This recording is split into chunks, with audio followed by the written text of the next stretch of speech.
arkadaşlar. Bugün size cici bici buzdolabı tanıtacağım. Gördüğünüz gibi bu kekimiz var. 2 tane çıkıyor buzdolabından. Ben de cici bici aldım. Bunları koydum buzdolabına. Şimdi şunları bir güzel sabit koyalım. Güzelce. Size buzdolabını tanıtacağım. Şöyle bir inceleyin buzdolabını. Bunlarla cici bici yumurtalar. Böyle kim korkuyor kim korkmuyor diye yapıyor. Bazıları seviniyor, bazıları korkuyor. Bunun böyle hamura basıp her şekil çıkıyor bundan. Çekmecesi var böyle. Böyle de bir çekmecesi var. Yani buzdolabına yapıştırabilirsiniz şeyler. Ben böyle bir bardak koydum.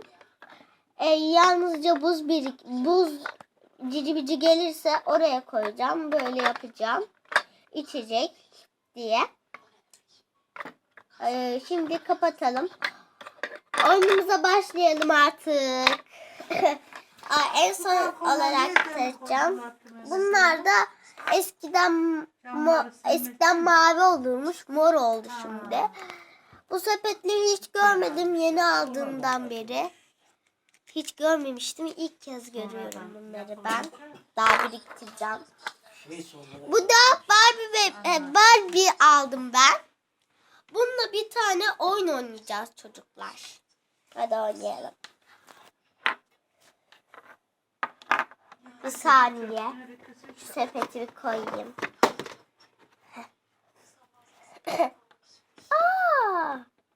Ay, markete gideyim ben artık. Poşet alayım birer tane.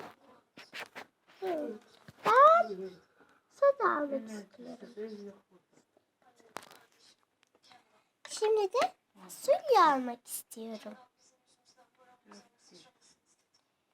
Koyayım.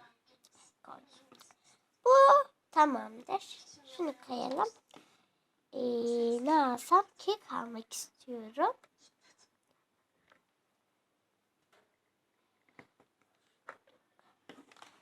Tamam. Evde diğerleri var zaten. Hadi gideyim.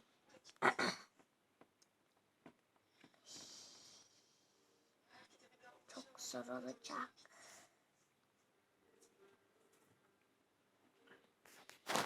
Bir dakika. Ay çok yoruldum. Şunları bir bırakayım. Şunları teker teker bir katayım.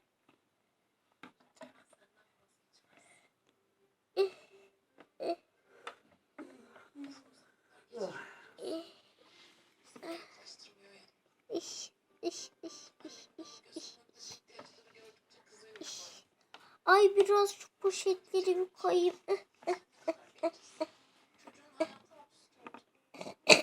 Su içeyim biraz da. Alayım şunu. Şuraya koyayım. Size ya. Ay, bir saniye. Ay takıldı da şapkamız bizim. Luk. Yerine koyayım şundan.